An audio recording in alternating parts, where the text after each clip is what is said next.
Today we're talking about world building, one of my favourite topics and a very important part of the writing process. And this video is part of our novel writing tips series, in which we take you through from conception right through to publication of a novel.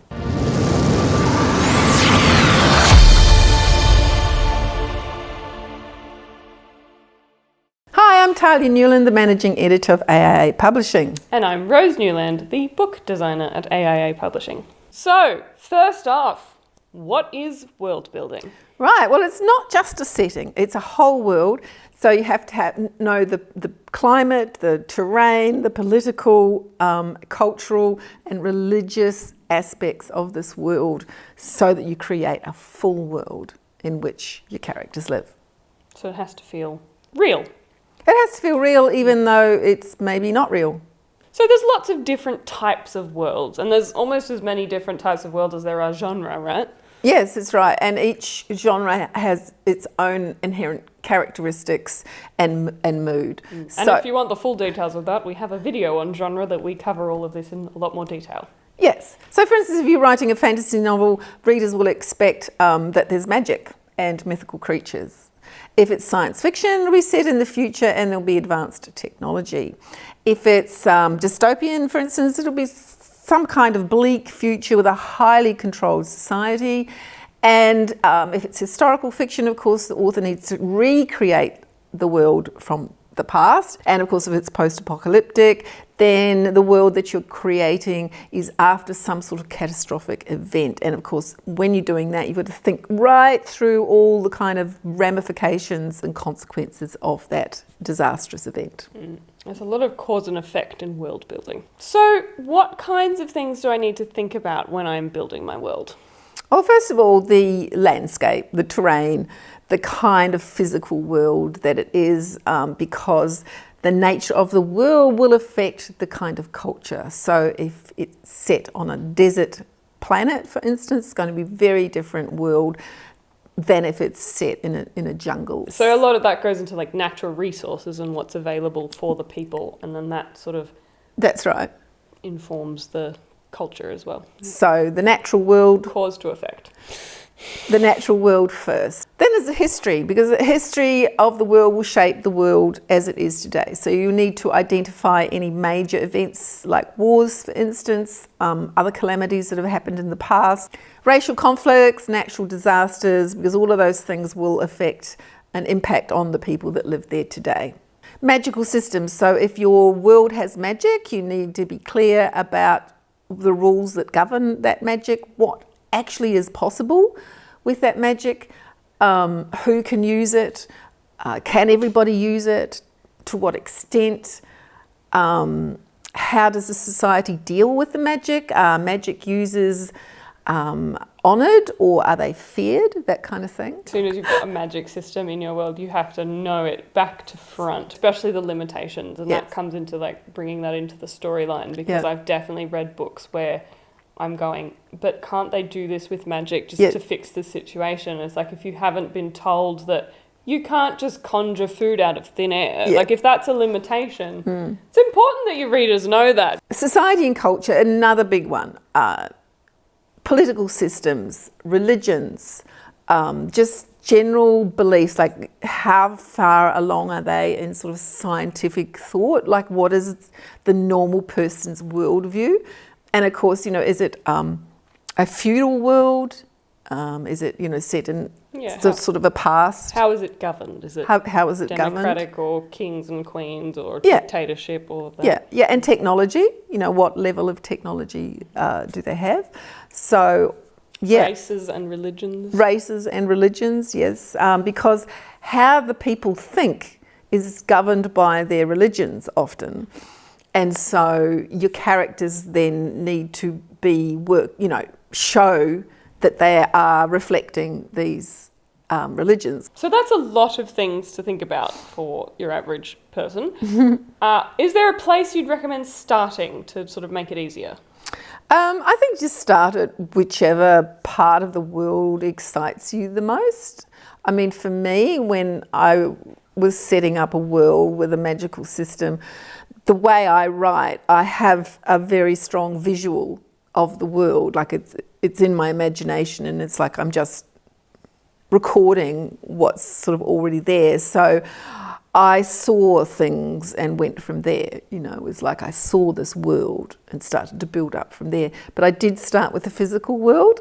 You started from like the big aspects, and I did, worked yes. your way down from that. Well, I did both actually. I had this overview of the kind of world that I wanted, which was structured around this mountain and the journey of sort of getting up there. But I also saw in individual scenes. I've never written a novel, but I've done a lot of world building in the context of Dungeons and Dragons, the game. I started with like the big picture of like, you know, the world as a whole, and then sort of worked my way down from there. And then a lot of other people start from just, you know, very small. They'll start from who are their characters, how is the world around these characters, and then build out from there. And I think it is always a back and forth process, like cause to effect and world to character. I think when you're writing a novel, you do need to have the big picture in mind, definitely, so that you know the major things that are affecting your characters, and then the details can come from that. Yeah, I just mean in terms of fleshing out the things that maybe more directly affect your characters as they go through the story, in terms of a place to start.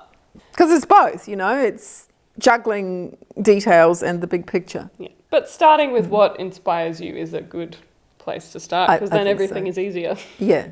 So, do you always recommend drawing a map? For fantasy, yes, I think it is a really good idea. And maybe even for any situation, like drawing a map of a house, for instance, even if it's historical fiction, knowing where the stairs are and where the doors are helps you to describe what happens when someone enters a room, and you're making sure the stairs are in the same place all the time. Most readers won't necessarily pick that, but someone like me picks it. It would be useful as a tool for yourself while writing. Yes. Even if it never gets shown in a proper format to a reader. Like fantasy novels, everyone expects a map on the front, but I can see the value of mapping out a house so you know my main character's bedroom's on the second floor. Yes. It's because otherwise you might be writing a scene and it's like been months since you wrote the other scene in her bedroom, and you go, oh, it's changed floors between time. Certainly for fantasy worlds, whether there's a mountain range between this kingdom and that kingdom. If they're travelling, how long it takes them to get from A to B. And that's a big one. That's a huge one. And it is really important in fantasy novels that you have it all laid out. So like I've worked on books where you're reading along and it's like suddenly they're there and you go, well, hang on a minute, isn't that 2 kingdoms over? I had to sort of put in a paragraph that said that they'd been walking for several days, you know, and that makes it real for the reader. Unlike video games, you can't fast travel in novels. Unless, of course... Unless that's a mechanic, in which case, go for gold. Yeah, unless your magic allows you to, you know, make a portal and pop through, and that's fine. That's and then different. You've got to define all the laws of that magic, though. Yeah. Anyway, we're tangenting. So, once I have fleshed out my highly detailed, very real and believable world, how do I then bring that into my story? How much do you need to tell the reader up front, and how much can you allow it to develop throughout the story? Because you don't want to kind of start your book by explaining the system. In the second age, when the... Yes, it needs to come through organically.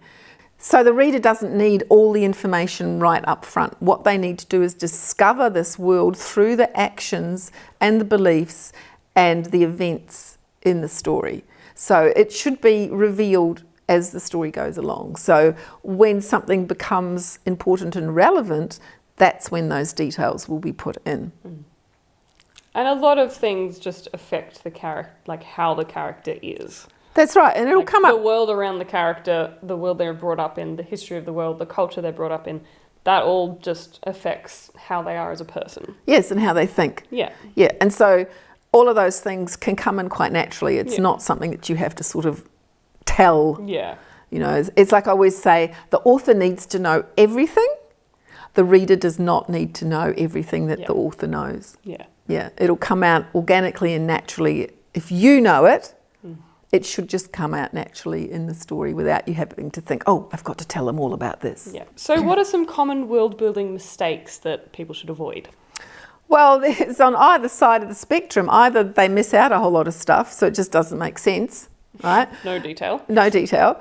Or they've put so much detail in that it slows the story down and you just get, it's like infodome. You just get too much and you can't figure out what the actual story is because you've been given all these details. Yeah.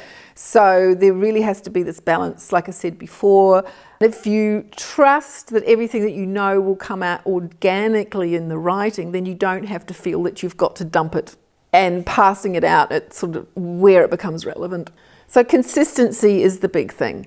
Whatever world you've created, in every scene, it needs to be consistent, especially if you're working with magic or any kind of science detail. Right? So if you've created a world where the laws of physics are slightly different, which I don't advise actually, but if you did so, then they need to be consistent all the way through, and what the people can do with magic. So getting the level of information in balance and consistency. So how do I know if I've been successful with my world building? Because I, as the author, have created this world and I know it back to front and I've written a story that it happens in this world, so I think I've done fine, but I don't know necessarily what I've put in and what I haven't put in. So. Yeah, well, you need beta readers. Yeah. I mean, every book needs beta readers. A beta reader is someone that you give the book to and they read and they give feedback. And if you don't have author friends, then you really need to employ a professional, because your mum, your brother, your sister, your friends, unless there's someone who writes reviews, for instance, a lot of book reviews, they can be helpful. But people who never read your genre or who hardly ever read a book are not going to give you the kinds of answers that you want. Yeah, so you need readers with critical thinking. That's right. Ask them to tell you, are the rules of my world clear? Is everything consistent within that world? Is the world complete? Does it feel like this world existed before and will exist after the story?